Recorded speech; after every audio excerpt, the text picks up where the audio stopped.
Good morning again, Mr. Mayor. Now, you said in that previous answer that you think the vaccines are safe. Well, there's two things wrong with that statement, Mr. Mayor. There's three vaccines that what we are being called vaccines that are being used. Two of those are not vaccines in the sense that most people would understand vaccines. They are experimental mRNA gene technologies that have never been used before on human beings. And we do not know anything about their long-term safety. So how could you say that you know about the safety, particularly for pregnant women and their children and women of childbearing age, when we don't actually know what the effects on those groups of people will be in the long term? Well, you're wrong. And it's very important I say quite clearly for those watching this that Senator David Kurten is wrong. Let me explain to him why he is wrong. The Independent Medicines and Healthcare Products Regulatory Agency, MHRA, is the UK's regulation body and is globally recognised for acquiring the highest standards of safety, quality and effectiveness of any vaccine. They have approved all three vaccines, and to get their approval, the vaccine development teams have to share all the data they have, which can be tens of thousands of pages of information. There is no way they can hide anything. There are some groups where the regulators have advised against them receiving the vaccine, for example, those who have allergies.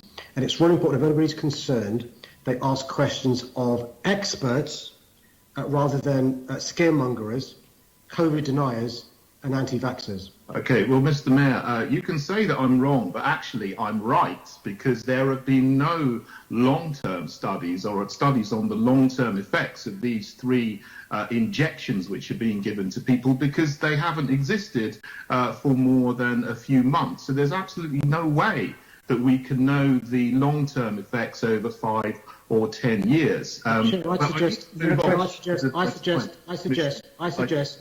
suggest that the member speaks to the bereaved families who've lost their lives because of COVID about the long-term effects of bereavement. Right, Mr. Mayor, I'm going to move on. Those suffering long COVID about the long-term effects of suffering COVID. Well, Mr. Mayor, you're not answering my question. You've got to bust some of these myths. To something else that you said, because you're talking about lockdown as being the only way to get out of this situation and deal with it, when we actually know from the data that countries like Sweden, Brazil and South Korea, who have not imposed draconian lockdowns and have not imposed all the kinds of measures that you are continually calling for, have not fared cases better. Shouldn't we now actually end the lockdown? Because that's having a devastating effect on businesses, on civil liberties, on children's education and mental health. It's the wrong course of action. The right course of action, which you look at, if you look at the data, would be to use drugs like ivermectin and hydroxychloroquine. Why are you not taking that? Let me answer the question. So rather than standing outside St Thomas's Hospital on protesting against... that's nothing to do with me. Protesting against the hard-working hospital staff, far better for them to speak to the staff inside the hospitals to see what they're treating. And let me do the point about lockdown.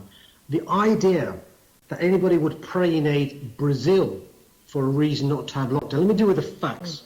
The facts are, according to the Scientific Advisory Group for Emergencies, SAGE, who are experts, the lockdown in March 2020 led to a reduction in transmission of approximately 75%, also having a very high impact on reducing COVID deaths and severe disease. Those are the facts. Well, Mr. Mayor, you haven't answered my question about Sweden. You're out of your time, Assembly Member Kurten. Let's move on.